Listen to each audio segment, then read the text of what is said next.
Pessoal que nos acompanha no Brasil de Fato, tenho o prazer de apresentar a vocês o nosso amigo e companheiro Eduardo Moreira, que tem se revelado um grande analista dos problemas da sociedade brasileira. Nós tivemos o privilégio de tê-lo aqui na Escola Nacional Florestan Fernandes, onde ele proferiu uma palestra aos estudantes aqui da escola, e aproveitamos o ensejo para fazer essa pequena entrevista.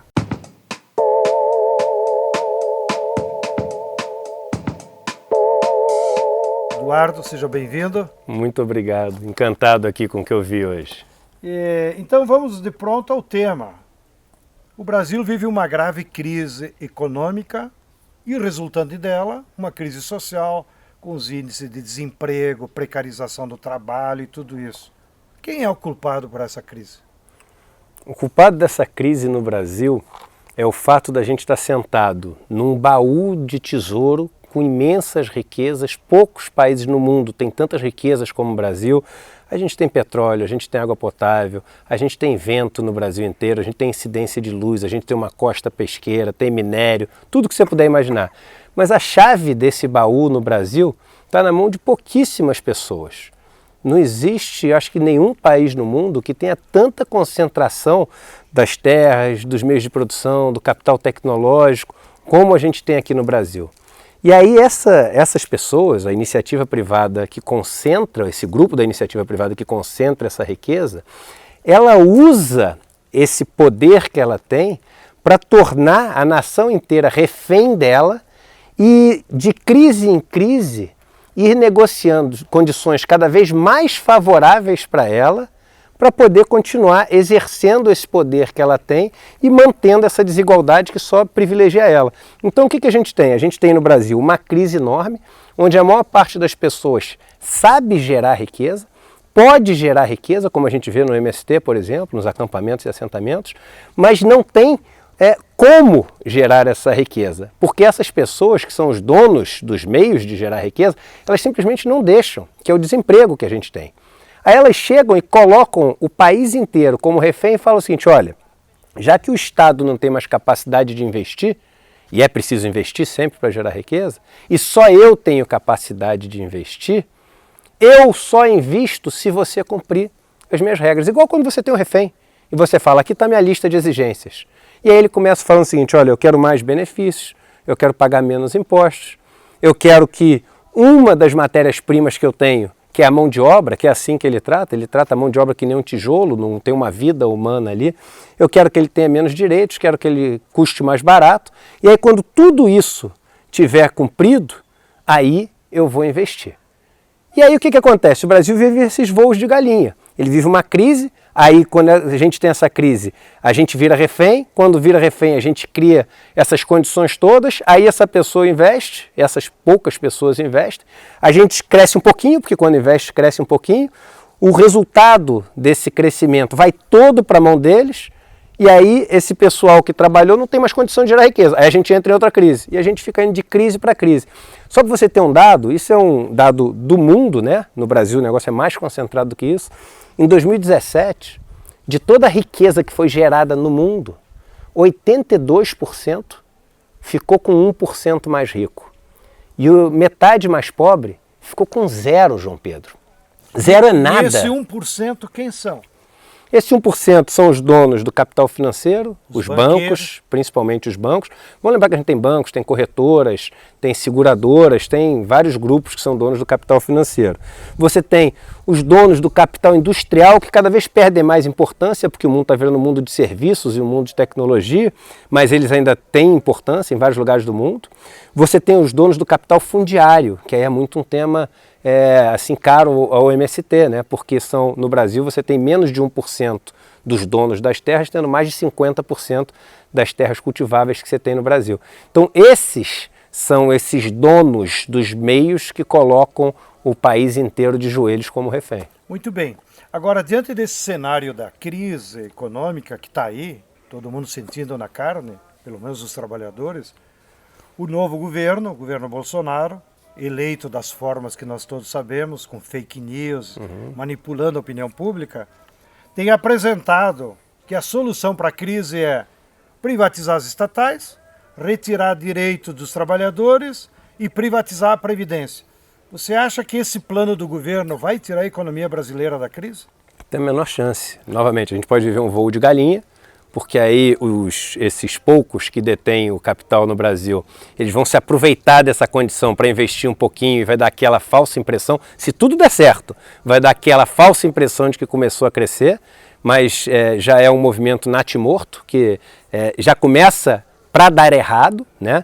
Mas o que o governo está fazendo é simplesmente o seguinte: no Brasil, as pessoas que detêm esses meios de produção, elas não têm a menor ideia de como gerar riqueza. Nada, não sabe botar um tijolo em cima do outro, o cara não sabe fazer uma camisa, não sabe plantar uma semente, sabe nada, nada, nada. E ele depende 100% das pessoas que produzem a riqueza, que são os trabalhadores que a gente tem no Brasil.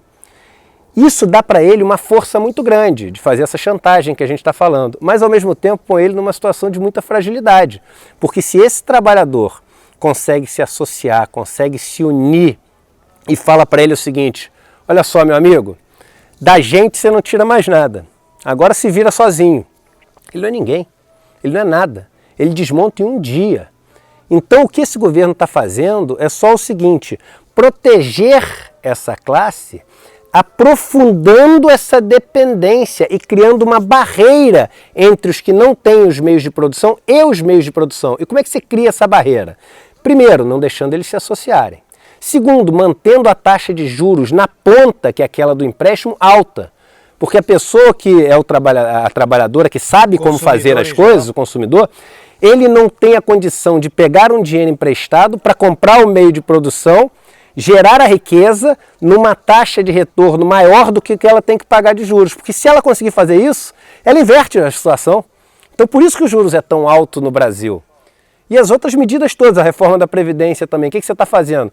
Faz o seguinte: não deixa em momento algum esse cara ter uma condição onde ele pode parar de trabalhar. Ele tem que até o último dia da vida dele só ter uma condição de sobreviver, que é gerar riqueza para mim.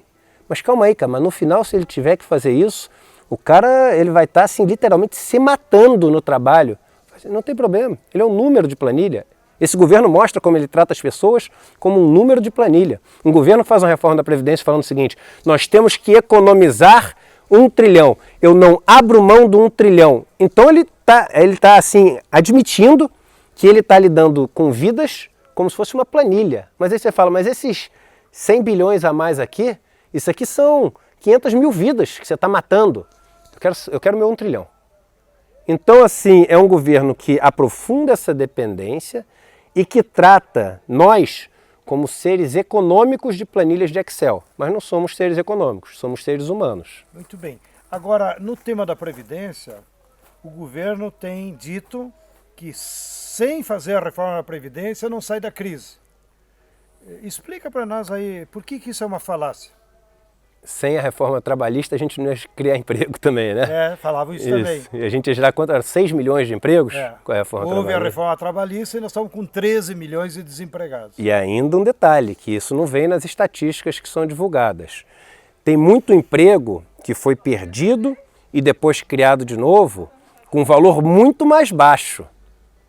Então, apesar do desemprego ter aumentado, foi pior do que, além do desemprego ter aumentado, foi pior do que isso, porque os novos empregos que substituíram os antigos foram em condições piores e num valor de remuneração pior. Né? Ou seja, baixou o salário médio no país. Baixou o salário médio e pioraram as condições. Né? E ninguém vê isso. Porque no Brasil, justiça do trabalho, olha a quantidade de processos. Olha a quantidade de pessoas que morrem no Brasil por acidente de trabalho. Ninguém faz essa associação. Né? A gente é o país que mais tem acidente de trabalho no mundo. A gente deveria ser também o que mais tem ações na justiça. Mas né? voltando à Previdência. Aí o governo... Por que a reforma da Previdência não resolve a crise? Veja o que a reforma da Previdência faz, João Pedro. Usando os números do governo, da PEC 6 de 2019. Aliás, não existe a reforma da Previdência do WhatsApp, do Facebook, a do Grupo da Família. Só tem uma reforma da Previdência, que está escrita na PEC 6 de 2019. Você vai no último item e ela mostra de onde vem o 1 trilhão. O 1 trilhão, nos primeiros 10 anos, 84% vem das pessoas que fazem parte do regime geral de previdência social, que é o INSS, onde ninguém ganha mais do que o teto de 5.800 e onde 90% das pessoas ganham ali até 2, 3 salários mínimos. Ou seja, não tem nenhum privilegiado. E das pessoas que ganham abono salarial ou o BPC, que são miseráveis, pessoas que têm invalidez ou que ganham até 2 salários mínimos por ano. 84% da economia de 1 trilhão vem dessas pessoas. Só que aí piora, quando você pega do 11º ao 20º ano, que está lá na PEC também, 94% vem dessas pessoas. O privilégio que o governo diz que está combatendo, que são aqueles altos salários do funcionalismo público, com alíquotas maiores, 0,4% da economia do 11º ao 20º ano vem desse pessoal. Eu até falo, eu sou muito mais radical que o governo. Faz o seguinte, acima de R$39 mil, servidor público, bota uma alíquota de 100%, cumpre o teto constitucional. O teto constitucional está aí para ser cumprido. Então é o seguinte, como o governo fala, porque a gente está acabando com a desigualdade, tem as pessoas que ganham muito dinheiro com a aposentadoria e está tirando o dinheiro dos pobres. Eu falo, mas então vai ser tirar do rico e tirar do pobre? Não é assim que você reduz desigualdade. Mas ele está tirando do rico, tirando do pobre. Muito importante todo mundo ficar com isso claro na cabeça.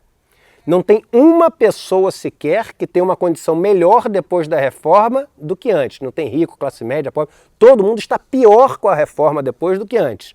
Só que você chega para a grande parcela da população, para 30 milhões de pessoas hoje, e na frente você vai ter um número muito maior, porque a população está envelhecendo, e corta o que essas pessoas têm hoje em dia para poder sobreviver. E é o que aquece as economias da maioria dos pequenos municípios do país. E aí você está cortando isso. Como que isso vai aquecer a economia? Tem um estudo do IPEA que mostra o seguinte, que R$1 que cai na população via previdência tem um efeito multiplicador de 1,36 no PIB. Por quê? Porque assim que cai, aposentado não poupa, cara. O dinheiro que cai, ele gasta. E assim que ele gasta, isso volta para o governo como imposto, volta para a economia. Não é consumo de luxo. É isso aí. Agora, o dinheiro que cai, o mesmo estudo do IPEA mostra o seguinte, o dinheiro que cai na mão dos ricos via pagamento de juros, o multiplicador dele é 0,7. Qualquer multiplicador abaixo de 1 significa o seguinte, freia a economia, porque esse dinheiro cai na mão dele e fica parado no banco. É um dinheiro que não volta para a economia. Só concentra. Então, é óbvio que ao tirar renda da parcela mais pobre da população, num país que já é desigual como o nosso, você está freando a economia, por isso que não é solução. Imagina que a gente está no meio de várias árvores, aqui se fala sobre plantar, sobre cultivar. Quando você pega e rega uma planta, se você rega ela lá em cima na folha, vai ficar um monte de coisa na folha e vai cair algumas gotas na raiz. Se você rega na raiz, tudo é absorvido pela planta e um pouco chega até na folha. O que eles não entendem é que se você regar na raiz do Brasil, vai chegar no empresário também, vai chegar no banco, vai chegar em todo mundo. Eles vão ter os lucros deles. A solução para a crise, no teu modo de entender, seriam políticas de distribuição de renda. Não tem a menor dúvida. O Brasil só tem um problema. Só um, que é a desigualdade. O resto é tudo consequência. E você pega países que eram extremamente desiguais, como por exemplo a Noruega, como por exemplo a Suécia, como vários outros, e há 100 anos atrás... A Segunda Guerra Mundial eram desiguais. Isso, completamente. A Noruega era o país mais pobre do norte da Europa. E aí, hoje, menos de 100 anos depois, são os países mais desenvolvidos do mundo. Aí eu faço a seguinte pergunta, eu desafio qualquer pessoa a falar o contrário. Esses países começaram a mudar a situação deles? Como? Qual foi a primeira coisa que eles falaram? É o seguinte, olha, vamos começar a mudar a nossa realidade. Qual vai ser a sua primeira ação? Matar bandido e combater a corrupção. Será que foi essa a primeira atitude? Ou foi o seguinte, vamos garantir universalidade da saúde, universalidade da educação, uma distribuição de renda melhor e pleno emprego? Será que foi isso ou vamos matar bandido e tirar pornografia da televisão e das músicas? É claro que foi o outro, entendeu? Eu falo também, porque as músicas das favelas só falam baixaria, só falam palavrão. A música, ela é só um retrato do que é vivido. Não adianta você matar o mensageiro. Não adianta você proibir a música e o que inspira a música continua igual, cara. A gente tem que mudar o que inspira isso tudo. E aí isso aqui muda automaticamente, porque passa a não ter graça, passa a ser vazio, passa a não representar nada. A cultura só representa o que acontece. Eduardo, para fechar o tema da Previdência, então qual é o verdadeiro objetivo da reforma da Previdência que o governo quer? Duas coisas. Primeiro, garantir o dinheiro que é necessário para poder continuar pagando os juros da dívida pública sem ter que um dia parar É isso aí, dívida pública está 25% na mão dos bancos, 25% na mão dos fundos de pensão dos ricos, 25% na mão dos fundos de investimento dos ricos e 12% na mão dos investidores estrangeiros. Ou seja, quase 90% na mão das pessoas mais ricas da nossa elite, né? Das pequenas pessoas que formam a nossa elite. Então, essa reforma da Previdência, ela arranja mais R$1 trilhão para garantir esse pagamento sem que eles fiquem preocupados e possam continuar acumulando riqueza em cima do trabalho dos outros. Essa é a primeira. E o segundo é garantir essa dependência do trabalhador, ou seja, o trabalhador, ele até o último dia da vida dele, ele tem que me doar a única coisa que ele tem, que é a capacidade de trabalho dele, para acumular riqueza para mim. E a reforma da Previdência garante que até o último dia da vida o cara vai fazer isso. Muito bem, Eduardo. Então, nós tivemos aí uma radiografia da situação grave da economia brasileira e das falácias que o governo Bolsonaro está pregando, iludindo a população. Diante desse cenário, qual é a verdadeira saída popular que você defende? A gente tem que gerar riqueza no Brasil. E a gente tem muita riqueza para ser gerada no Brasil. Agora, para gerar a riqueza que a gente tem a capacidade de gerar no Brasil, a gente tem que redistribuir os meios de produção, as terras, o capital tecnológico. Não existe como fazer o que precisa ser feito no Brasil para as pessoas poderem viver uma vida melhor sem passar por essa redistribuição. Não tem solução matemática, João Pedro. E contra a matemática não dá para discutir. Não adianta eu pular para cima e torcer para continuar subindo. Eu pulei para cima, eu vou cair para baixo. Então é o seguinte, eu já fiz uma conta uma vez, mostrando o seguinte, se a gente quiser que as pessoas mais pobres do Brasil ganhem R$ 1.500 a mais por mês, acho que 50% mais pobres, que vivem com salários de miséria, a maior parte delas com menos de um salário mínimo, quando não tem aquelas que não ganham nada. Seguindo a mesma distribuição de renda que a gente tem hoje, vão passar 50 anos com taxa de crescimento alta e a gente não chega lá. É impossível, é matematicamente impossível. Agora, se redistribuir, você tem um efeito exponencial, porque não só no primeiro ano essas pessoas mais pobres já melhoram muito, como ao melhorar a capacidade produtiva delas de gerar riqueza, a vontade de gerar riqueza aumenta também. E aumenta o consumo e aumenta a roda da economia. Eu aprendi no MST quando eu fui na Copran, lá na cooperativa que tem a agroindústria do leite, em 7 anos eles fizeram uma agroindústria que parece que você está na Europa. Chegam a processar quase 100 mil litros de leite por dia, trabalham em 3 turnos. Eles conseguem servir ao município, ao estado, a vários lugares ali em volta. E o que motivou ali? Foi o lucro? Ou foi ter uma estrutura que permitisse com que todos construíssem a comunidade que eles sempre sonharam construir? E a renda distribuída entre todos. Isso, claro. Então mostra que aquela ideia que a academia neoliberal, que é a academia que reina no país, nas universidades todas, diz que o seguinte, o lucro deve ser perseguido e ele faz com que o capital acabe se distribuindo da maneira mais justa. Ué, então o que aconteceu na Copran? As outras agroindústrias do leite quebradas no Brasil inteiro, a gente teve uma crise enorme por causa do preço do leite, alguns anos atrás, e ela não parou de crescer. É o seguinte, como é que explica? Em qual livro está isso que eu não li? Né?